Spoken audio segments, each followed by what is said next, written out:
Mesdames et messieurs, on l'a fait, on est en 2024, on est dans le futur. Comment ça t'as pas la ref? Oui, c'est bel et bien l'année dans laquelle Flash a disparu dans la série Le fameux Journal du Futur. Et c'est aussi l'année dans laquelle le Flash de la saison 3 est parti demander conseil au Flash du futur pour arrêter sa vita. Ouais, on est en 2024.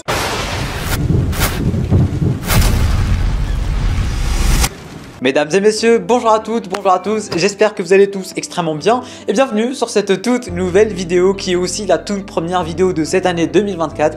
Alors permettez-moi de vous souhaiter une bonne et agréable année mesdames, messieurs, remplie de santé, de bonheur, de joie, de bonne humeur à passer bien évidemment avec les gens et les personnes que vous aimez, mais surtout remplie de passion à partager sur cette chaîne YouTube mesdames, messieurs, parce que oui, on va pas se mentir, l'année 2023 a été une très forte année en termes de hype et en termes de passion à partager ensemble, et c'était le cas, on a tout partagé ensemble durant cette année 2023. On va pas se mentir, quand on voit le calendrier qui nous attend en 2024, il y aura pas forcément beaucoup de dingueries, voire quasiment pas du tout de dingueries, mais on croise les doigts pour avoir quelques surprises. Et bien évidemment on va tout suivre ensemble sur cette chaîne YouTube jusqu'en 2025, parce que 2025 on va vraiment tout exploser mesdames, messieurs. Du coup voilà, vraiment bonne année à tous, bonne année à toutes, je vous souhaite que le meilleur mesdames, messieurs, et je souhaite aussi que durant la même vidéo qu'on va faire en 2025, vous serez toujours là. Parce que oui, bon, on va pas se mentir, en tant que youtubeur, je n'ai pas forcément le droit de m'attacher à des personnes ou m'attacher à des abonnés. Je le fais quand même, voilà, je suis humain, vous connaissez, je suis trop chiant dans ce domaine. Mais en tout cas, c'est chiant. Parce que tu t'attaches à une personne, tu t'attaches à un abonné et tout, et après il disparaît, il laisse plus jamais de traces. Malgré que ça fait des années qu'il est là, il y en a qui disparaissent. Du coup, j'espère qu'il y en a parmi vous qui sont en train de regarder cette vidéo, qui seront quand même là durant la fin 2024 et durant 2025. Bref, vous voyez ce que je veux dire. Du coup, voilà, un très grand merci à tous ceux et celles qui suivent depuis des années et des années et des années, sans décrocher. Il y en a que j'appelle même des potes, et ça c'est juste incroyable. Du coup, merci à tous, et sur ce, on enchaîne directement avec le vrai sujet de cette vidéo, qui est tout simplement l'année 2024. Ce qui nous attend en termes de films, séries, jeux vidéo aussi durant cette année 2024. Je vais essayer de vous dire ce que j'attends le plus, ce que j'attends le moins, ce dont j'ai rien à foutre, etc. etc. Du coup, oui, on commence l'année tout doux, petit à petit, juste de quoi parler en globalité de cette année 2024. Et on commence directement par Suicide Squad Kill the Justice League. C'est un jeu que je n'attendais vraiment, mais genre vraiment pas du tout. J'en avais rien à foutre. J'avais même pas suivi les trailers, les bandes annonces, etc. Mais depuis que j'ai touché à la bêta, mesdames, messieurs, j'ai totalement changé d'avis.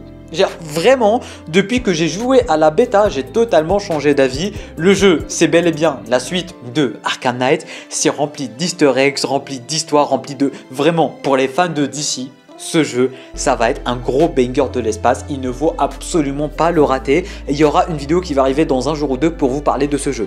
Du coup, voilà, pour ceux et celles qui sont encore un peu mitigés, etc., je vous conseille de regarder la vidéo qui va arriver dans 2-3 jours, qui va bien vous motiver. Parce que même moi, j'étais dans votre cas, j'en avais rien à foutre de ce jeu, mais je suis archi motivé à y jouer. Du coup, voilà, Suicide Squad Kill the Justice League fait partie d'une de mes plus grosses attentes de cette année 2024. On enchaîne directement avec Deadpool 3. Deadpool 3 qui est un film qui est le film en fait que j'attends le plus de tout le MCU depuis des années, parce que Deadpool 3 en fait ça va être le film qui va nous dire soit Marvel peut faire du lourd malgré qu'il y a du sang, malgré qu'il y a du gore et que Disney ne va pas y toucher, soit ils vont nous dire ok salut bye bye ciao, Marvel ne sera plus jamais comme avant et c'est uniquement devenu commercial. Du coup voilà, Deadpool 3 ça va être le film qui va vraiment tout changer dans le MCU. En plus de ça, j'adore le personnage de Deadpool, ça sera un film un peu ça sera un peu un road trip entre Deadpool et Logan qui vont défoncer tout le monde, qui vont tuer du Mickey Mouse, qui vont tuer du Fox et tout. Ça va être incroyable, il y aura vraiment beaucoup de dingueries, beaucoup d'easter eggs, qu'elle soit dans l'univers de Marvel, l'univers de la Fox, etc.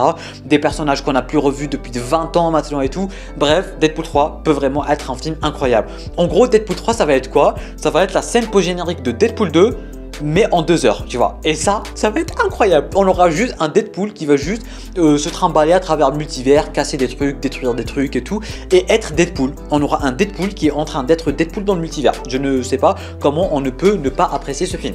Du coup voilà, on croise des doigts pour que ce film soit vraiment à la hauteur. C'est le film que j'attends le plus durant cette année 2024. On enchaîne directement avec la 4e et dernière saison de Superman and Lois, qui est aussi une de mes plus grosses attentes de cette année 2024. Pour la simple et bonne raison que Superman Lois, c'est la seule série que je n'ai jamais osé critiquer. Bon, c'est une des rares séries que je n'ai jamais osé critiquer parce que cette série, elle est juste incroyable. Il n'y a rien qui ne va pas du début jusqu'à la fin et j'espère juste qu'ils vont pas rater la fin. Parce que Titan, c'était ça aussi. J'adorais la série, mais la fin, elle a été bâclée à un niveau incroyable. J'espère que Superman and Lois aura la fin que la série mérite. Parce que c'est vraiment une série incroyable. Pour ceux et celles qui ont regardé, vous savez à quel point c'est une série incroyable. Et du coup, j'espère vraiment que la CW ne va pas se rater. Je m'attends un peu à la mort de Superman. Je pense pas m'attendre à une fin heureuse, etc. Mais bon, on va voir ce que ça va donner parce que ça nous a aussi laissé sur un gros cliffhanger avec le combat contre Doomsday, etc.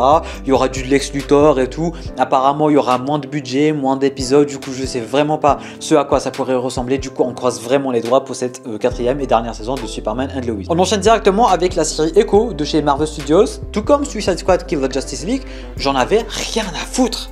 Genre vraiment cette série, et je vous en parle depuis des années maintenant, j'en avais rien à battre. Mais ça a l'air d'être une série qui ressemble un peu au Daredevil de Netflix, au Punisher de Netflix, etc. Il y aura du sang, il y aura du gore, il y aura de l'action et tout. Et en plus, ils vont adapter un nouveau rythme de diffusion. Ils vont balancer directement toute la saison. Et ça, pour le coup, ça va être incroyable. Parce que je le dis, redis et redis depuis des années, Marvel Studios, avec le rythme d'un épisode qui fait 25 minutes par semaine, ça n'a aucun sens. C'est nul, la hype elle est morte, il n'y a plus rien. Mais là avec Echo, il y aura du Fisk, il y aura du Daredevil, il y aura du son, il y aura de beaux combats, c'est terre à terre et tout. Il y a vraiment moyen que ça soit incroyable. Du coup voilà, j'en avais rien à foutre, je m'attendais à rien. Mais je pense qu'il y a vraiment moyen d'avoir de belles surprises avec cette série. Du coup oui, c'est quasiment une des séries que j'attends le plus durant cette année 2024. Ce qui nous fait une excellente transition pour la saison 4 de The Boys. Parce que oui, 2023, ce n'était pas une année pour The Boys, on va dire, parce que voilà, ils ont fait une pause pour nous proposer Gen V, que je n'ai toujours pas terminé. Je l'ai commencé, ça a l'air incroyable, mais je l'ai toujours pas terminé.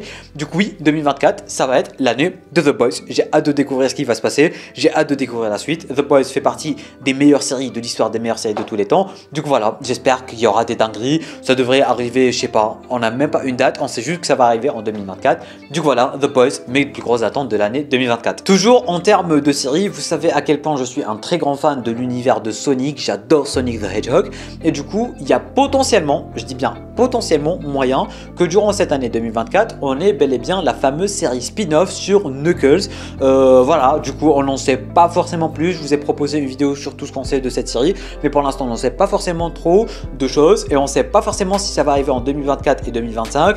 Mais voilà, si ça arrive en 2024 et je l'espère bien, il y a vraiment moyen que ça soit incroyable. Du coup j'attends vraiment cette série en plus du film dont on va parler dans quelques secondes, parce que ça me fait encore une fois une excellente transition pour parler du film Sonic 3. Sonic 3 est directement après Deadpool. Genre vraiment Sonic 3, c'est le film que j'attends le plus durant cette année 2024 parce que Shadow, parce que Super Sonic, parce qu'il y a les gemmes du chaos, parce que Sonic c'est incroyable. Ils ont vraiment géré avec le deuxième film la transformation Super Sonic et tout.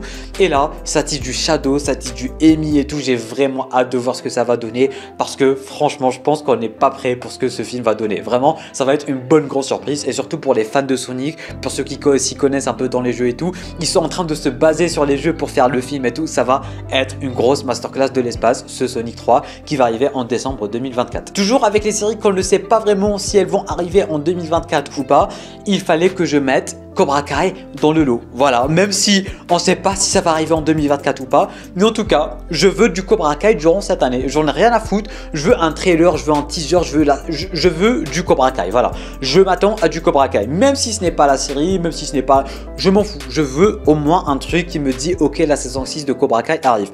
Alors il y a vraiment moyen que ça arrive en décembre, on va pas se mentir, mais au cas où ça n'arrivera pas en décembre, on veut au minimum un trailer pour cette saison 6 de Cobra Kai, parce que voilà, je veux pas avoir une année sans Cobra Kai. Et bien évidemment, ça me fait encore une fois une excellente transition pour parler du fameux film Karate Kid qui va un peu fusionner les deux univers, on va dire. On ne sait pas si ça va être canon, on ne sait pas ce que ça va faire, mais en tout cas, ça va arriver en décembre 2024 et j'ai hâte de découvrir ce film parce que voilà, on aura bel et bien bien notre bon vieux Daniel San qui va revenir. Bon, Jackie Chan, je m'en fous un peu pas mal, mais Daniel San, vous savez à quel point je l'aime. Et du coup, un film avec Daniel San qui va coacher quelqu'un, je dis oui, oui, oui, et un très grand oui. Et vu qu'il y aura Daniel San, peut-être qu'il y aura sa fille, peut-être qu'il y aura Sam et tout. Voilà, on peut rêver, on peut espérer. On enchaîne avec Madame Web, le prochain film de Sony qui va arriver durant la Saint-Valentin. Bon, ce n'est très clairement pas un film Saint-Valentin, mais il va arriver le jour de la Saint-Valentin. Si vous avez rien à faire, vous allez regarder Madame Web comme des cons. Mais en tout cas, c'est un film que j'attends vraiment parce que ça va être le film qui va me dire soit Sony c'est terminé, il n'y a plus d'espoir, soit Sony peut-être qu'au final ils savent ce qu'ils sont en train de faire. Voilà. Du coup, pour l'instant, ça ne sent pas bon, vraiment, surtout à cause de l'adaptation d'Ezekiel, etc. Mais peut-être qu'un petit Andrew, un petit Spider-Man qui va être teasé, peut-être qu'ils sont en train de cacher une surprise, je ne sais pas. En tout cas, voilà, Madame Web, c'est le seul dernier film que j'attends vraiment de Sony, hein, parce que c'est bon. Après Madame Web, je vais... Parce que voilà, après Madame Web, c'est sûr et certain, je vais abandonner Sony. On enchaîne directement avec un tout autre univers parce qu'on va parler de l'univers de John Wick, avec un film qui va s'intituler Ballerina. Ça va être un spin-off de l'univers de John Wick. C'est tout ce que je sais de ce film, à part le fait que l'actrice principale, c'est Ana de Armas. Du coup, oui, j'attends ce film pour voir Ana de Armas. J'abuse pas, genre vraiment, bon, j'adore John Wick, j'adore son univers et tout, mais la seule chose qui me hype avec ce film, bah... c'est Ana de Armas, parce que c'est ma femme, voilà, il faut suivre un peu. Du côté de l'animation, on a Vice Versa 2, Vice Versa 1, c'était incroyable. Le concept est juste incroyable, le mec qui a inventé le concept est un génie. C'est juste en fait les émotions dans ta tête en fait. Dans le premier, on avait eu les émotions d'un enfant, là maintenant cet enfant, il a grandi, c'est devenu une adolescence, et maintenant on va avoir de nouvelles émotions. Ça va être incroyable, genre vraiment le concept, il est fou furieux. Juste le point de vue des émotions et tout, comment ça fonctionne dans ton cerveau et tout, ce film est incroyable, je vous conseille, si vous n'avez pas regardé le premier, de regarder le premier pour bien pouvoir regarder le deuxième. Et en tout cas voilà, Vice Versa, j'attends énormément. Il y a aussi Mignon 4, enfin Moi Moche et Méchant 4 plutôt, que j'attends aussi beaucoup parce que j'adore les Mignons. C'est trop drôle les Mignons. Les Mignons c'est tout, bon c'est pas mon enfance, c'était un peu mon adolescence et tout, mais j'adore les Mignons. Même le concept des Mignons il est cool. Du coup voilà, les Mignons, je n'ai jamais raté un seul film, un seul spin-off et tout. Du coup oui, j'attends bel et bien Moi Moche et Méchant 4. Jusque là, il n'y a aucun film des Mignons qui m'a déçu, hein. C'est drôle, tu kiffes, c'est bien, le concept il est bien et tout, ça s'arrête là et c'est très cool. Et pour finir avec l'animation, il y a aussi Crisis on Infinite Earths, la fameuse adaptation du fameux comics et de l'adaptation de la CW. Voilà, on va voir ce que ça va donner. J'attends, tout comme j'attends pas parce que DC Animated Movies Universe, des fois c'est bien, des fois c'est pas bien. On va voir ce que ça va donner. Ça arrive dans exactement une semaine. Et pour finir, mesdames, messieurs, on finit avec une de mes plus grosses, genre la plus grosse des plus grosses attentes de cette année 2024. C'est bel et bien Dragon Ball Sparking Zero, mesdames, messieurs, ainsi que Dragon Ball Daima, parce que voilà, Dragon Ball c'est la passion, qu'on aime, qu'on n'aime pas, ça reste la passion, ça reste le plus grand chef-d'œuvre que l'histoire ait jamais connu. Du coup oui, Sparking Zero c'est ma plus grosse attente, mais Dragon Ball Daima aussi, j'ai hâte de voir ce que ça va donner, peut-être avec un peu de chance ça va être bien, on ne sait pas, mais voilà, cette année 2024 c'est pour Dragon Ball, pour moi l'année 2024 c'est du pur Dragon Ball. On finit maintenant cette vidéo avec les projets qui vont arriver en 2024 et dont j'en ai absolument rien à foutre, que je vais regarder. Et ça s'arrête là. On a Agatha, House of Harkness, à chaque fois il lui change son nom, je sais même plus comment ça s'appelle. Je m'en fous. Voilà, ça va potentiellement être bien, ça va potentiellement être stylé. Mettez-moi la chanson Agatha All Along et ça s'arrête là, j'en ai rien à foutre. Il y a aussi la série sur le pingouin, je vais regarder, je vais probablement kiffer, mais j'en ai rien à foutre que ça sorte ou que ça sorte pas. On a Creatures Commando, je vais regarder, je vais potentiellement apprécier. Encore une fois, j'en ai rien à foutre parce que ça va être officiellement le premier projet du DCU de James Gunn. On a Godzilla X Kong New Empire, j'adore l'univers de Godzilla, mais je l'attends pas forcément. Ce film il peut arriver d'ici 10 ans, je vais le regarder, je vais kiffer, ça s'arrête là aussi. On a Kraven, l'apprenti chasseur de l'espace de Sony. J'ai pas d'espoir, je m'en fous, du coup je vais regarder et ça s'arrête là. Même chose pour Venom 3. Et pour finir, on a Joker Folia 2. Parce que encore une fois, bah, j'ai adoré le premier film, hein, c'est un très bon film. Oscar et compagnie, d'accord, mais c'est pas le Joker pour moi. Pour moi, c'est pas le Joker. Du coup, Folia 2, il y aura une comédie musicale et tout, ça va être du grand n'importe quoi. Mais c'est pas le Joker. Appelle-le tout ce que tu veux, ce n'est pas le Joker. Les vrais fans, vous savez, lui, c'est pas le Joker. Le film est incroyable, Joaquin Phoenix est incroyable et tout, mais l'appelle pas Joker, s'il te plaît. Du coup, voilà, mesdames, messieurs, je pense que j'ai fait un peu le tour de tout ce qui s'est passé et tout ce qui va se passer durant cette année 2024. J'ai hâte de voir ce que ça va nous proposer. J'ai hâte de découvrir quelques surprises durant cette année. Voilà, n'hésitez pas à me dire en bas dans les commentaires qu'est-ce que vous pensez de tous ces projets, à quoi vous vous attendez durant cette année 2024, votre top 5 des trucs que vous attendez le plus de cette vidéo bien évidemment. Voilà, merci à tous ceux et celles qui ont regardé la vidéo jusqu'à la fin. Petit pouce bleu, abonnement si ce n'est pas déjà fait. Sur ce, moi je vous dis à très bientôt pour une toute nouvelle vidéo. C'était Namiat, portez-vous bien.